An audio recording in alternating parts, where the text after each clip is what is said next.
अस्सलाम वालेकुम फ्रेंड्स, क्या हाल है। मैं हूं आपके साथ अदनान और आज की रेसिपी बहुत ही लाजवाब है। जिन दोस्तों के जोड़ों में दर्द रहता है, घुटनों में दर्द रहता है, कमर दर्द रहता है, सर दर्द रहता है, उन सब के लिए बहुत ही लाजवाब। बनानी भी बहुत ही आसान है। इसमें कोई चाशनी नहीं जाएगी, कोई गुड़ नहीं जाएगा, कोई मिश्री नहीं जाएगी। ये अपने ही कुदरती मीठे से तैयार होंगे और जायका इतना लाजवाब होगा कि बच्चे बड़े सब भाग भाग कर खाएंगे, आपसे मांग मांग कर खाएंगे कि हमें भी दो, हमें भी दो। तो बनाने भी बहुत ही आसान है। चलें इसको बनाना शुरू करते हैं और आपको बताते हैं कि ये कैसे बनेंगे। इसमें हमने देसी घी का इस्तेमाल करना है। घी जो है थोड़ा सा इस्तेमाल होगा, इसमें ज़्यादा नहीं होगा। 2 खाने के चम्मच हमने यहाँ पर घी लेना है और आग का फ्लेम जो है वो हमने मीडियम कर लिया है। और इसके साथ ही आप सबको नया साल मुबारक हो और दुआ करते हैं कि आप सबके लिए खुशियों का बायस बने, आपको तरक्की मिले, सेहत मिले। और यहाँ पर कुछ हमने ड्राई फ्रूट्स ले लिए हैं, जिसमें बादाम है 200 ग्राम, इनको हमने काट लिया है। इनको आप कूट भी सकते हैं। उसके बाद पिस्ता आ गया हमारे पास, 250 ग्राम पिस्ता है, 100 ग्राम काजू है हमारे पास। अखरोट ले लिया, अखरोट की गिरी 100 ग्राम है। इन सबको हमने चॉप कर लिया था मोटा मोटा सा, इतना कि इनको लड्डू बनाने में हमें दुश्वारी ना हो। आप इनको कूट भी सकते हैं, उससे थोड़े से बारीक हो जाएंगे, लेकिन ज़्यादा बारीक नहीं करने। यहाँ पर हमने इनको 3 से 5 मिनट रोस्ट करना है, इतना कि जो बादाम और दूसरी चीज़ें ना वो हल्के हल्के क्रैक आ जाएं उनमें, उनसे अच्छी सी खुशबू निकलनी शुरू हो जाए। बस इतना रोस्ट करना है, ज़्यादा भी रोस्ट नहीं करना। और जैसे ही 3 से 4 मिनट होंगे तो इनमें से खुशबू निकलनी शुरू होगी। जैसे ही खुशबू आनी शुरू हो तो आपने चूल्हा बंद करना है और इसको निकाल लेना है। कोशिश करनी है जो घी है हमारा वो पैन में ही रह जाए, सिर्फ ड्राई फ्रूट्स जो हमने डाले हैं वही निकलें इसमें से। तो ड्राई फ्रूट्स हमारी इम्यूनिटी को बहुत अच्छे तरीके से बेहतर करते हैं और इनमें प्रोटीन होती है, काफ़ी ज़्यादा फाइबर होता है, तो जो हमारी सेहत के लिए बहुत ही फ़ायदेमंद है। इनमें इतने गुण होते हैं कि हम जितने बताना चाहें उतने कम हैं। तो यहाँ पर हमने उसी पैन में किशमिश ले ली है 50 ग्राम। किशमिश को हमने यहाँ पर 2 से 3 मिनट रोस्ट करना है। इससे क्या होगा, किशमिश थोड़ी सी मोटी मोटी सी फूली फूली सी हो जाएगी। और इन चीज़ों को रोस्ट करने से क्या होता है, इनकी शेल्फ़ लाइफ जो है ना वो बढ़ जाती है। इनको आप 3 से 4 महीने इजीली सर्दियों में बना के रख सकते हैं और खा सकते हैं। हर रोज़ एक लड्डू खाएं, बहुत ही लाजवाब चीज़ बनेगी। और किशमिश को भी हमने रोस्ट करने के बाद उसी बाउल में निकाल लेना जिसमें पहले वाले ड्राई फ्रूट्स निकाले थे। और किशमिश क्योंकि जल्दी रोस्ट हो जाती है इसलिए हमने इसको अलग से रोस्ट किया है। और अब हमने यहाँ पर खजूर ले लिए। ये खजूर है थोड़ी सी सख्त वाली, जो मोटी सख्त खजूर होती है वो, क्योंकि इसका भी एक टेस्ट अपना ही होता है। हर फ्रूट का टेस्ट दुनिया में अलग है। तो इसमें हमने ली है 250 ग्राम। उसके बीज निकाल कर हमने इस तरह से इसको काट लिया है, मोटा मोटा सा चॉप कर लिया है। और इसको भी हमने 2 से 4 मिनट रोस्ट कर लेना है दरमियानी आंच पर, इतना कि ये हल्की हल्की सी भुनी भुनी सी हो जाए। और इसके साथ ही कमेंट सेक्शन में आप मुझे ये बताएं कि कौन से शहर में बैठ के हमारी वीडियो देख रहे हैं और वीडियो आपको कैसी लगी, आपका पुराना साल कैसा गुजरा और नए साल में आप क्या करने वाले हैं ये भी ज़रूर बताइएगा। और वीडियो जो है वो दोस्तों में ज़रूर शेयर कर दें। और मैं ये शर्तिया आपसे कह सकता हूँ कि इसका जायका इतना लाजवाब है कि आप इन बाज़ार की किसी भी मिठाई को भूल जाएंगे। ये देखें, जैसे ही हल्का सा इसमें ये धुआं सा निकलना शुरू होगा, ये धुआं नहीं भाप है, क्योंकि घी जो है वो खजूर के साथ लग गया है और बाकी पीछे से हल्का हल्का सा भाप निकलनी शुरू हो गई है। तो उस वक्त हमने इसको निकाल लेना है उसी बाउल में जिसमें दूसरे ड्राई फ्रूट्स निकाले हैं। और अब हम यहाँ पर इसी कढ़ाई में लेंगे 1 खाने का चम्मच देसी घी। और घी आपने देसी इस्तेमाल करना है। देसी घी जो है ना ये सेहत के लिए फ़ायदेमंद है, नुकसानदेह नहीं है। इससे कोलेस्ट्रॉल जो है ना वो ज़्यादा नहीं बढ़ता। और यहाँ पर हमने खसखास ली है। खसखास हमारे पास 3 खाने के चम्मच है। उसके बाद हमने 4 मगज़ लिए हैं, वो 100 ग्राम है। और ये कद्दू के मगज़ हैं, कद्दू के बीज मिल जाएँ या कद्दू के मगज़ मिल जाएँ तो वो हमने लिए हैं 200 ग्राम।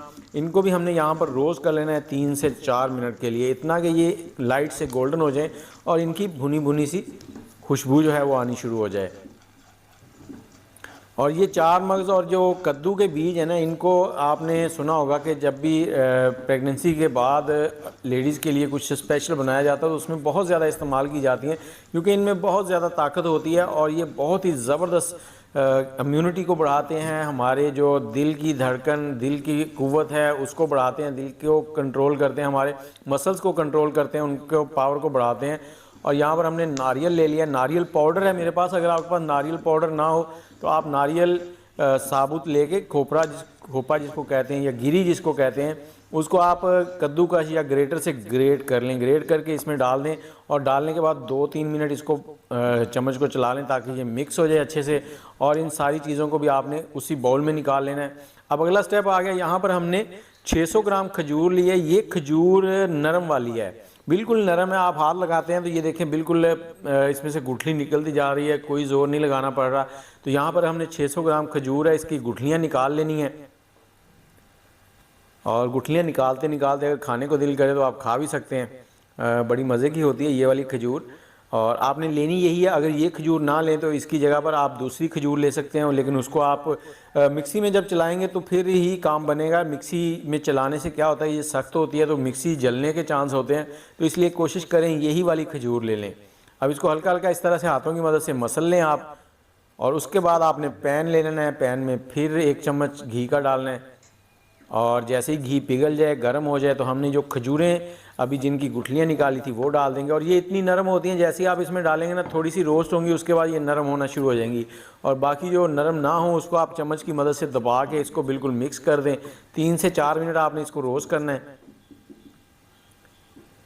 रोस्ट करने से क्या होता है, इनमें क्रंची सा पन आ जाता है और इनका जायका जो है ना वो लाजवाब हो जाता है। अब देखें यहाँ पर हमने कोई मीठा नहीं इस्तेमाल किया अभी तक। और ये जो खजूर है इसी से हम इसका सारा प्रोसेस जो है वो करने वाले हैं। और एक चीज़ मैं आपको बताता चलूँ कि अगर आप हमसे मंगवाना चाहें तो आपको डिस्क्रिप्शन में नंबर मिल जाएगा, तो उस पर आप रब्ता कर सके हमसे मंगवा सकते हैं। तो ये खजूर जब इस तरह से हो जाए तो उसके बाद आपने चूल्हे को बंद कर देना है और एक बड़ा सा बर्तन लेना है। बड़े से बर्तन में सारे ड्राई फ्रूट्स जो हैं वो डाल लेने हैं। बर्तन इतना खुला हो कि आपको मिक्स करने में उसमें कोई मुश्किल या दिक्कत पेश ना आए। ये देखें ये सारे ड्राई फ्रूट जो हमने भून लिए थे उनको इसमें डाल देंगे। इनको अच्छे से पहले मिक्स कर लेना है। सारी चीज़ों को पहले आपने अलग से ऐसे मिक्स करना है, उसके बाद इसमें खजूर डालनी है। और खजूर जब डालनी है तो ये देख लें कि खजूर जो है वो गरम गरम हो, ठंडी ना हो जाए। अगर ठंडी हुई तो उसको मिक्स करना भी मुश्किल हो जाएगा और उससे जो बॉल्स हैं, जो लड्डू हैं हमारे, वो भी जल्दी नहीं बनेंगे और मज़ेदार और ख़ूबसूरत नहीं बनेंगे। मज़ेदार तो होंगे ही लेकिन खूबसूरत नहीं बनेंगे।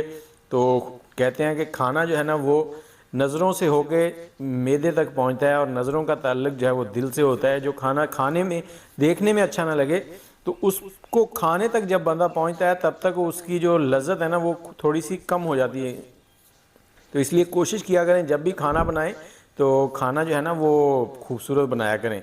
यहाँ पर हमने पहले इसको चम्मच की मदद से मिक्स किया था, उसके बाद हम इसको हाथों की मदद से मिक्स करें, लेकिन काफ़ी गर्म है, आपने हाथ थोड़े बचा के एहतियात से इसको मिक्स करना है क्योंकि ड्राई फ्रूट्स जो थे वो भी हल्के हल्के उनमें नमी थी, और नमी कह रहा हूँ सॉरी, उनमें हल्की हल्की वो गर्माइश थी। तो ये देखें ये सारे मिक्स हो गए। अगर आप इसको ऐसे ही इस्तेमाल करना चाहें तो ऐसे भी कर सकते हैं, लेकिन जब लड्डू बन जाएंगे ना तो बच्चे बड़े सबको बड़े पसंद आएंगे। आप इसको बर्फ़ी की शेप भी दे सकते हैं, आप इसको रोल बना के गोल गोल बिस्किट की शेप भी दे सकते हैं। कोई शेप भी आप दे लें, सभी बहुत ज़बरदस्त होंगी। यहाँ पर देखें मीडियम साइज़ का जो लीमू होता है ना उस साइज़ के हमने इसके लड्डू बना लेने हैं।